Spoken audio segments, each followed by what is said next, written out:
Alright, so if you're getting this error where it says the app you're trying to install isn't a Microsoft verified app, all you have to do is click Change My App Recommendation Settings.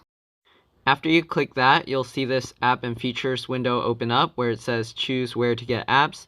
Just click the Microsoft Store Only drop-down menu.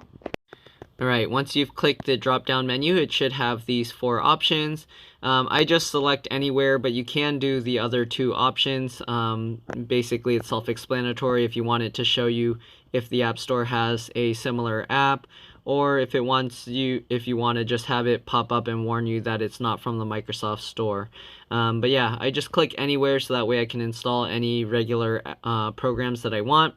And after you do that, you can just close the window, and that should fix the problem. So hopefully this video helped you guys. If it did, please like, subscribe, share my channel with others.